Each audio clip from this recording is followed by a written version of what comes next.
The Forbidden Alliance. The chamber stretched beyond what human eyes could comfortably perceive.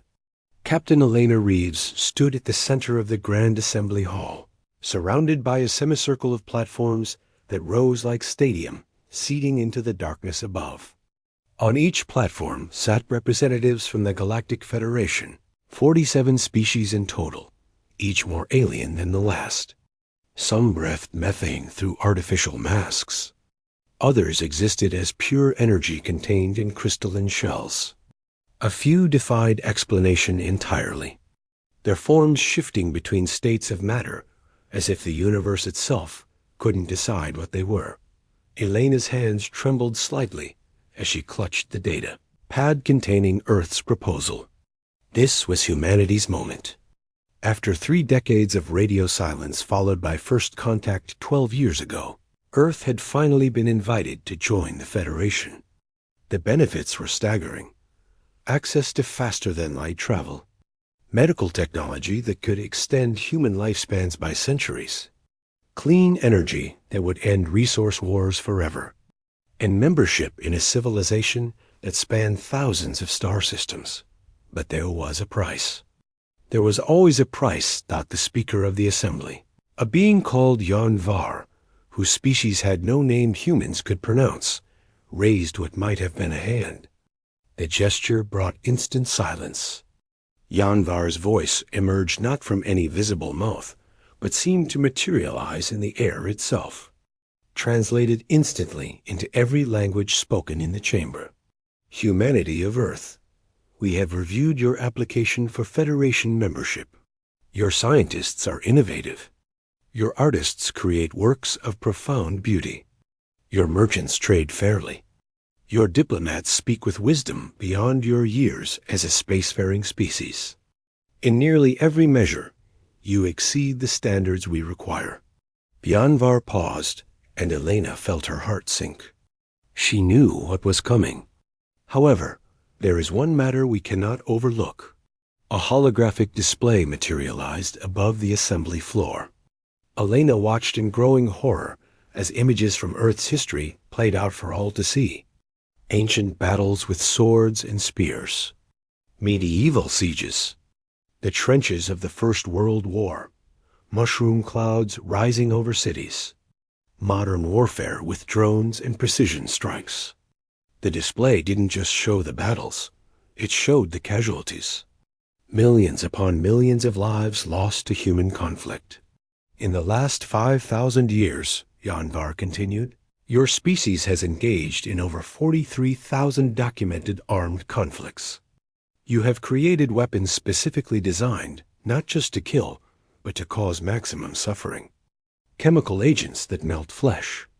Biological weapons that turn bodies against themselves. Nuclear devices that render entire regions uninhabitable for generations. You have weaponized disease, weather, and even information itself.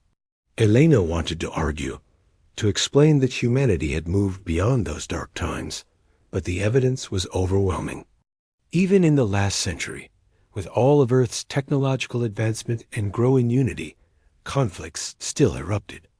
Violence still solved disputes that diplomacy COULDN single quotes T. Another representative stood.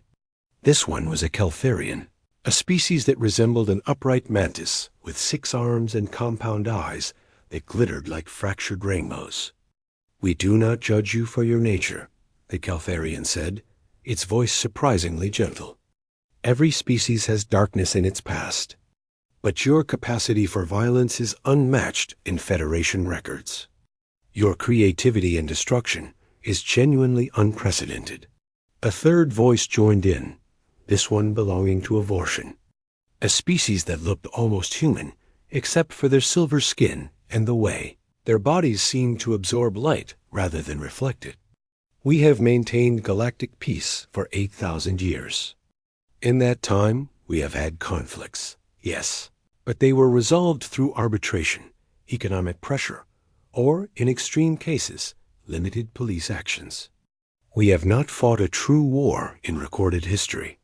We cannot risk introducing a species that might shatter that peace.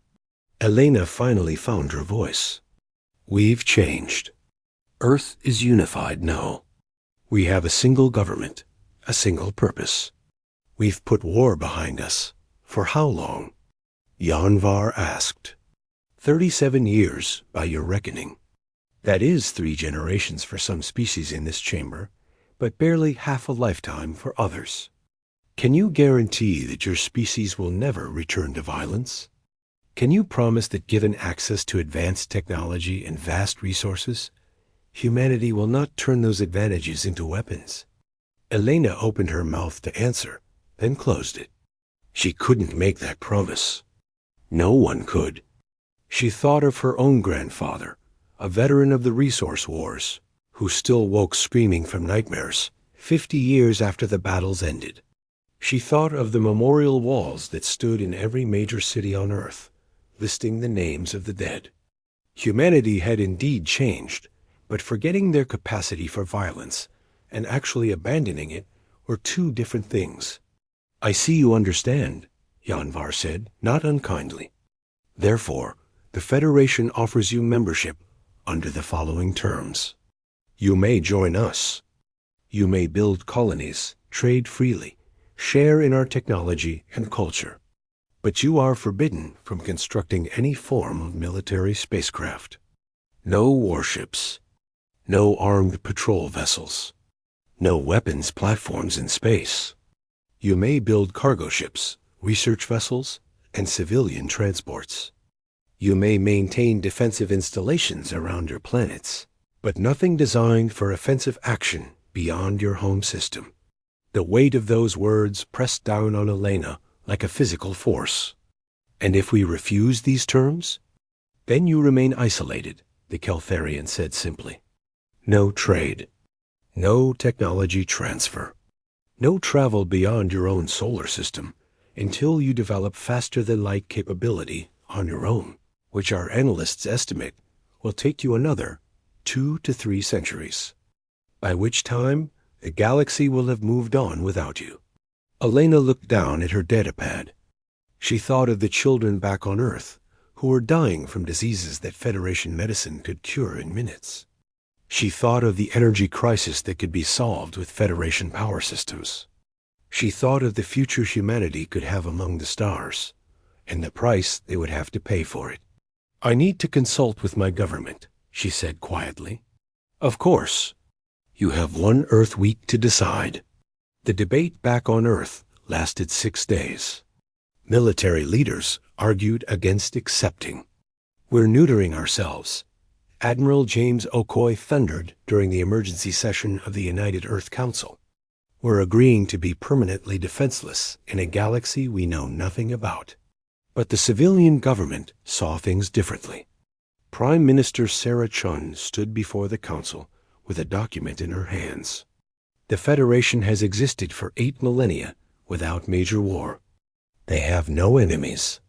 They have no threats. We would be under their protection. And in exchange, we gain everything we've dreamed of for generations. Asterisk, protection from what? Okoye demanded. If they have no enemies, no threats, then why do they even maintain any military forces at all? For police actions, Chun replied. For disaster response. For maintaining order. Not for war. Elena watched the debate from the visitors' gallery. She had given her report, offered her analysis, and now the decision was out of her hands. She found herself thinking about something her grandfather had told her before he died. Never trust someone who says they'll protect you, he'd said. The only person who can truly protect you is yourself. But what choice did they have? Stay isolated and struggle alone, or join the Federation and accept their terms? The vote was close, 127 to 119 in favor of accepting. Elena returned to the Grand Assembly 1 week later and signed the Treaty of Deneb on behalf of humanity. The pen she used was made from metal harvested from the first human settlement on Mars, symbolizing humanity's hard-won place among the stars. As she signed her name, she felt as though she was signing away something essential, something that had defined humanity since the first. Human picked up a rock to defend their tribe. The decades that followed seemed to prove the optimists right. Earth flourished. Human colonies spread across a dozen star systems, all approved and supported by the Federation. Human cargo ships became famous for their efficiency and reliability. Human researchers made breakthrough discoveries in physics and biology. Human artists found audiences across hundreds of worlds. The economy boomed beyond anyone's wildest projections. Young people grew up never knowing the fear of war. They learned about the conflicts of the past in history, classes, and couldn't imagine why anyone would choose violence when arbitration was available. They looked at the old warships in museums and saw relics of a primitive age. Asterisk, but not everyone forgot. Elena Reeves retired after 15 years as Earth's Federation ambassador. She moved to a small house in New Zealand, overlooking the ocean, and spent her days writing and teaching. She taught courses on negotiation and galactic politics at the university in Auckland. And in every class, she made her students study military history. Why do we need to learn this? One student asked during her final semester of teaching. Wars are over. The Federation has kept peace for 8,000 years. We're part of that peace now. Elena looked at the young woman, bright, idealistic, born into a world that had never known true conflict. Because peace is not the natural state of the universe, Elena said quietly. Peace is what happens when someone is strong enough to maintain it. The Federation is strong, and so there is peace. But strength fades. Vigilance wavers. And when that happens, when something comes along that the Federation can't handle with arbitration and economic pressure, the species that remembers how to fight will be the species that survives. The student looked troubled. You think something's coming? Elena gazed out the window at the stars beginning to appear in the evening sky. I think the universe is vast and full of surprises. And I think humanity should never, ever forget what we're capable of when survival is at stake. That conversation happened on a Tuesday. On Wednesday, 30 years after humanity signed the Treaty of Deneb, the distress signal came from Harmony Prime. The message was brief, punctuated by static and screaming. And it ended abruptly, in a way that suggested the transmitter had been destroyed rather than simply switched off. Elena heard about it on the evening news. She sat in her living room, now 73 years old, and watched the footage that rescue ships had captured when they arrived at Harmony Prime. 3 days after the distress call, the colony was gone. Not destroyed in the sense of buildings blown apart or cities burned. Gone, the entire settlement, which had housed 50,000 humans and another 30,000 Federation citizens from various species, had been stripped away. The ground where it had stood was scorched down to bedrock. The rescue ships found no bodies, no debris, no indication that anything had ever existed there, except for the bare foundation structures that had been drilled into solid stone. And in orbit around the dead colony world, the rescue ships found something else. Debris from Federation patrol vessels. 3 ships had responded to Harmony Prime's distress call before the main rescue fleet arrived. All 3 had been destroyed utterly and efficiently. Elena watched the news. Anchor struggled to maintain composure as they explained that this was the 7th colony attacked in the past month. All of them on the outer rim of Federation space. All of them stripped clean. All of them defended by patrol ships that had been destroyed without managing to send detailed information about their attackers. Her communicator buzzed. It was a message from Admiral Okoye, who had stayed in the military despite the restrictions, commanding Earth's defensive installations. The message was simple. They need us now. Are we ready? Elena looked at her reflection in the darkened window. She thought about the treaty she had signed 30 years ago. She thought about the promises she had made. She thought about the warnings she had given her students. Then she typed her reply. We'd better be. The Federation had kept humanity from building warships for 3 decades. They had neutered Earth's military capacity in exchange for peace and prosperity. They had warned humanity that their violent nature was too dangerous to be trusted with advanced weapons. But no one had warned the Federation what would happen when something came along that their 8,000 years of peace hadn't prepared them for. No one had told them what humanity would do when pushed into a corner. The galaxy was about to find out that some lessons are learned in fire and blood. And humanity had learned those lessons better than any species in the Federation's long history. The treaty had forbidden warships, but it hadn't forbidden human ingenuity. It hadn't forbidden human determination. And it certainly hadn't forbidden humanity's oldest and most dangerous trait, the absolute refusal to go quietly into extinction. The question now was whether the Federation would try to stop them or accept the help they so desperately needed.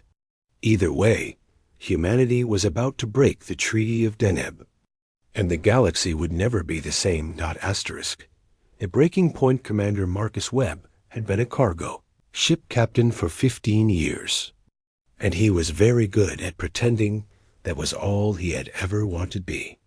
He hauled medical supplies between Federation worlds, transported construction materials to new colonies, and occasionally ferried passengers who preferred the slower but more comfortable journey aboard a civilian vessel rather than the cramped passenger liners that shot between systems at maximum speed. His ship, the Persistence, was a marvel of human engineering. She could carry 50,000 tons of cargo, had living quarters comfortable enough for long voyages, and featured engines that were 20% more efficient than comparable Federation designs. What the ship's registration didn't mention was that her cargo holds had reinforced bulkheads that could be sealed independently. Her engines had military-grade redundancy systems, and her hull plating was 3 times thicker than standard civilian specifications required. Marcus stood on the bridge of the Persistence, staring at the data streaming across his screens. The ship was currently docked at Gateway Station, the massive orbital facility that served as humanity's primary hub for interstellar commerce. He had just delivered a load of agricultural equipment to a Keltharian colony and was supposed to be picking up rare minerals to transport back to Earth. Instead, he was reading intelligence reports that made his blood run cold. 13 colonies now. 13 Federation settlements had gone silent in the past 6 weeks. The pattern was expanding inward, moving from the outer rim toward more populated systems. And the Federation's response had been catastrophically ineffective. Every patrol fleet they sent was destroyed. Every defensive station they established was overrun. The enemy, whoever or whatever they were, seemed unstoppable. Captain? His first officer, Lieutenant Sarah Kim, approached with a data pad. We've received new orders. We're not loading minerals. We're to proceed immediately to Dock 7 Alpha for special cargo. Marcus looked at her carefully. Sarah had served with him for 8 years. She was sharp, efficient, and had never questioned his occasional deviations from standard procedures. She was also one of the few people who knew that the Persistence wasn't just a cargo ship. 7 Alpha is a military dock. Yes, sir. The orders come directly from Admiral Okoye on Earth. Marcus felt something shift in his chest. He had been waiting for this moment for 15 years, hoping it would never come and simultaneously preparing for it every single day. Alert the crew. Tell them we're going to war. Sarah didn't look surprised. I'll inform them that we're accepting a special Federation contract for hazardous duty. The real briefing can wait until we're underway. Good thinking. Let's move. The Persistence undocked 30 minutes later and maneuvered to the military section of Gateway Station. As they approached Dock 7 Alpha, Marcus saw 6 other human cargo ships already berthed there. He recognized most of them. The Endeavor, the Relentless, the Unbreakable, The Defiant Spirit, the Iron Will, and the Last Stand. All of them were civilian vessels on paper. All of them had the same hidden modifications, as the Persistence, Doc 7 Alpha, belonged to Admiral Okoye, who had spent 3 decades building Earth's defensive capabilities within the strict letter of the Treaty of Deneb, the treaty forbade warships. But it didn't forbid reinforced cargo vessels. It didn't forbid installing redundant systems that could survive combat damage. It didn't forbid training crews in tactical maneuvers under the guise of emergency procedures. Marcus docked the Persistence and went aboard the station to meet with the other captains. They gathered in a secure conference room where Admiral Okoye waited along with Elena Reeves, the woman who had signed the treaty that restricted them all those years ago. Elena looked older than Marcus remembered from the history videos, but her eyes were sharp and fierce. "Gentlemen, ladies, thank you for coming. I know you've all seen the reports. 13 colonies destroyed, hundreds of thousands dead, and the Federation is losing badly." Admiral Okoye activated a holographic display showing the most recent attack data. "We've finally got intel on what we're facing. The Federation is calling them Reavers. Nobody knows where they came from or what they want. They don't communicate. They don't negotiate. They just attack, strip worlds of all resources and life, and move on to the next target." The display showed grainy footage from a surviving probe. The Reaver ships were dark and angular, like they'd been assembled from broken pieces of other vessels. They moved in swarms, hundreds of ships attacking in coordination. Their weapons cut through Federation shields like paper. "The Federation has lost 47 ships trying to stop them," Okoye continued. "Their tactics aren't working. Their captains have trained for peacekeeping and disaster response, not actual combat. They form proper battle lines, follow engagement protocols, and get slaughtered for their predictability." Marcus studied the footage carefully. The Reavers fought like a pack of predators, isolating targets and overwhelming them with numbers. But they also showed patterns. They favored certain attack vectors. They clustered around disabled ships to harvest them. "They're efficient," he said. "But efficiency creates predictability." "Exactly," Okoye said. "Which is why the Federation has asked for our help. Officially, they're requesting that we provide armed escort for humanitarian convoys to threatened colonies. Unofficially, they're looking the other way while we convert our cargo ships into combat vessels." Captain Shun of the Endeavor spoke up. "What about the treaty? They spent 30 years making sure we couldn't build warships." Elena Reeves stepped forward. "The treaty forbids constructing military spacecraft. It says nothing about modifying existing civilian vessels in times of emergency. And it definitely says nothing about refusing to help when Federation citizens are dying." She paused. "The Federation Council is divided. Some want to maintain the restrictions even now. Others are desperate enough to accept any help they can get. We're operating in a legal gray area, and if we succeed, they'll probably try to restrict us again afterward. And if we fail?"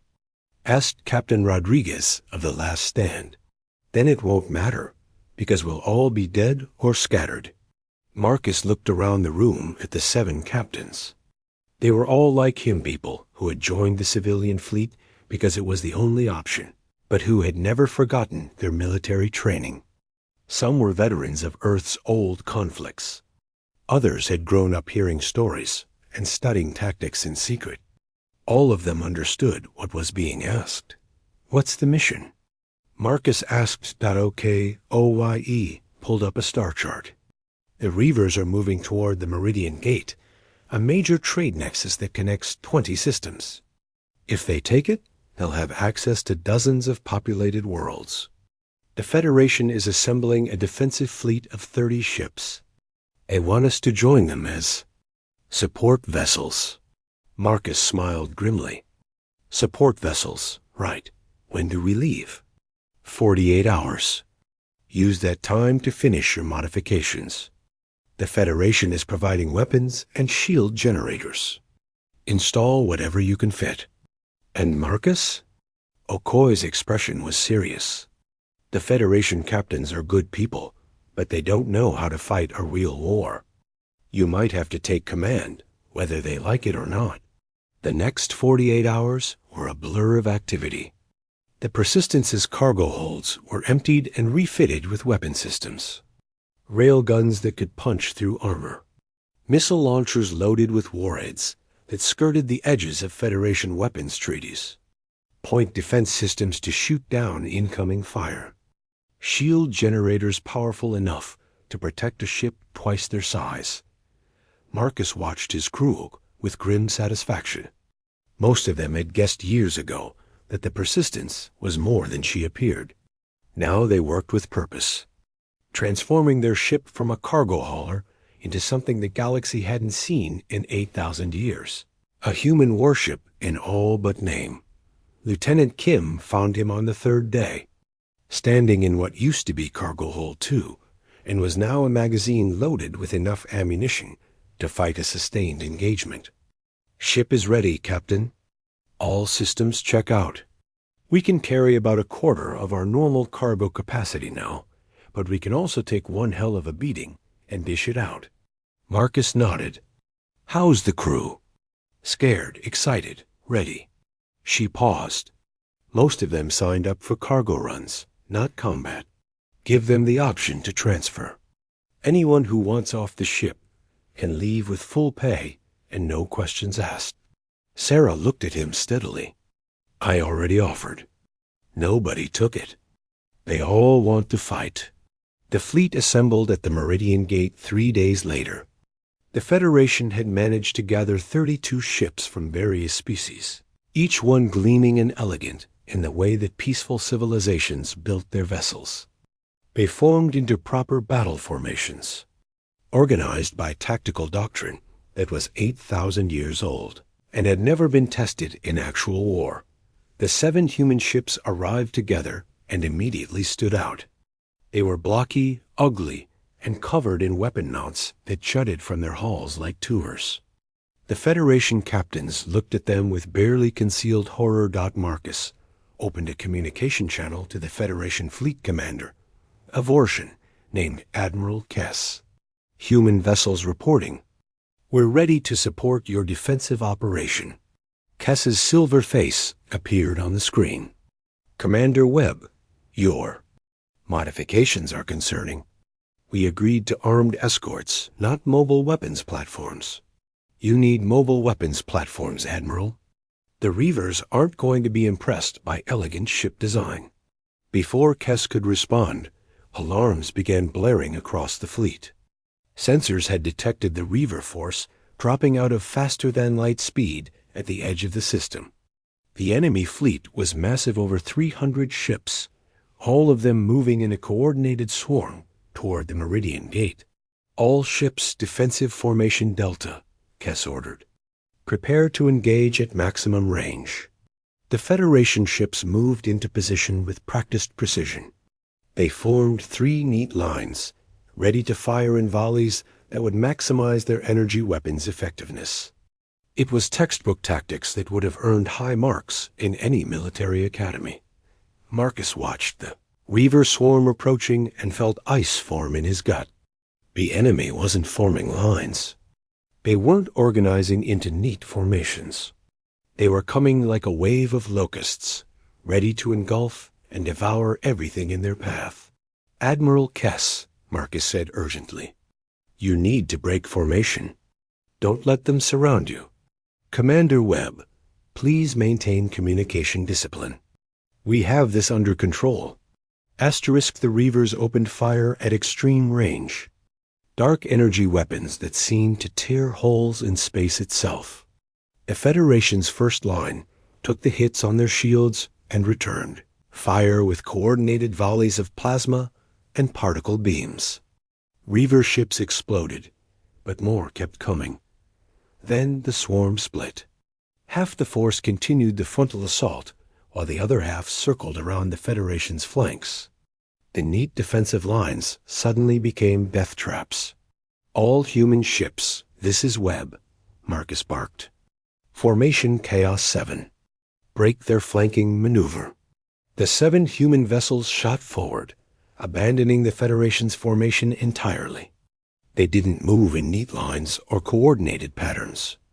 Instead, they scattered like marbles, each ship choosing its own vector. Each captain trusted to make their own decisions.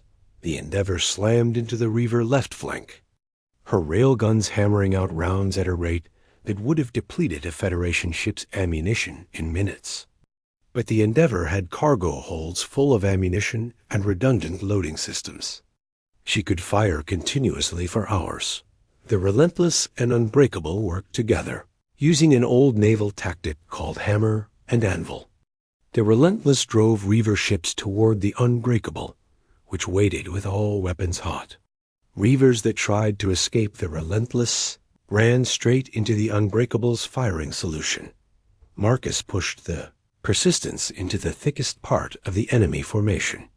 Reaver weapons hammered his shields, but the Persistence's defensive systems were designed for exactly this kind of punishment. He targeted the largest Reaver vessels, the ones that seemed to coordinate the swarm, and poured fire into them until they broke apart. "Captain, shields at 60%, Sarah reported. "Hull temperature rising. We're taking damage to the port side. Keep us in the fight. Transfer power from life support if you have to. We only need to breathe if we survive." The Federation fleet was struggling. Their neat lines had dissolved into chaos as Reaver ships swarmed around them. But the human ships were turning the tide. The Defiant Spirit rammed a Reaver cruiser that had disabled a Federation vessel, physically pushing the enemy away before finishing it with point-blank weapons fire. The Iron Will lost her shields entirely, but kept fighting, her thick armor plating absorbing hits that would have crippled a Federation ship. When her main weapons overheated, she used her maneuvering thrusters to spin in place, letting her point defense systems tear into any Reaver that came close.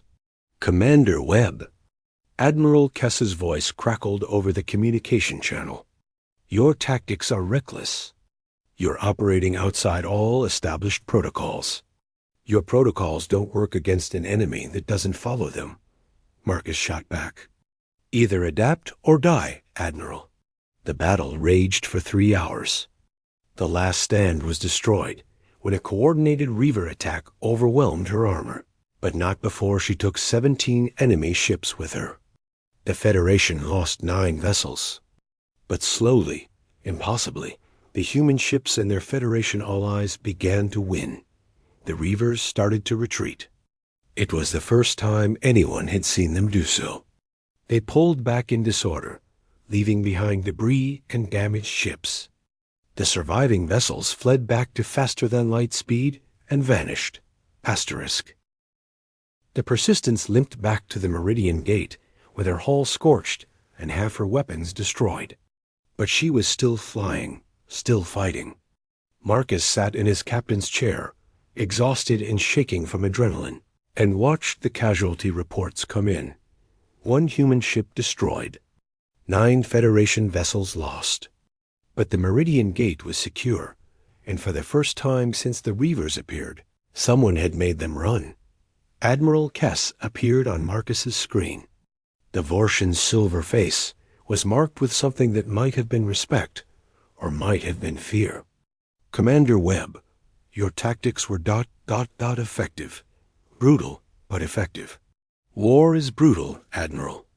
Peace is elegant. Your people chose peace and forgot how to fight. We never had that luxury. The Federation Council will want to review what happened here. There will be questions about whether you violated the treaty." Marcus felt anger surge through his exhaustion. "The treaty is 30 years of pretending we're not what we are. You put chains on us and told us it was for everyone's safety. Well, those chains just saved your lives. So here's what's going to happen. You can try to put those chains back on, or you can accept that you need us. Your choice." Kess was silent for a long moment. Some of us have been arguing for treaty revision since the attacks began. After today, I think we'll have more support. But Commander, you must understand the galaxy feared humanity for good reason. What you did today proves that fear was justified. Maybe, but we also proved we're the only ones who can fight this enemy and win. The question is whether you're more afraid of us or of extinction. The communication ended. Marcus looked around his damaged bridge, at his exhausted crew, at the stars beyond the viewport, where debris from the battle still tumbled through space. Somewhere out there, the Reavers were regrouping, and this fight had only been the beginning. But humanity had done what the Federation said was impossible. They had built warships and everything but name. They had fought a battle that the galaxy's peacekeepers couldn't win. They had broken the Treaty of Deneb and dared anyone to stop them. The galaxy had warned humanity never to build weapons of war again. Humanity had agreed to those terms and prospered under them. But when survival demanded it, when their allies were dying and extinction loomed, humanity had done what they always did. They adapted. They fought. They refused to surrender Dot, and now the galaxy would have to decide whether humanity's capacity for violence was a threat to be contained or a weapon to be unleashed against an enemy that threatened them all. Either way, the rules had changed. The chains were broken, and humanity was going to fight this war their way. Whether the Federation approved or not, the Reavers had made a terrible mistake. They had attacked a galaxy that included humans. And humans, despite 30 years of peaceful cooperation, had never forgotten their oldest truth. Some things are worth fighting for. Some battles must be won. And sometimes the only way to preserve peace is to be better at war than anyone else. Asterisk.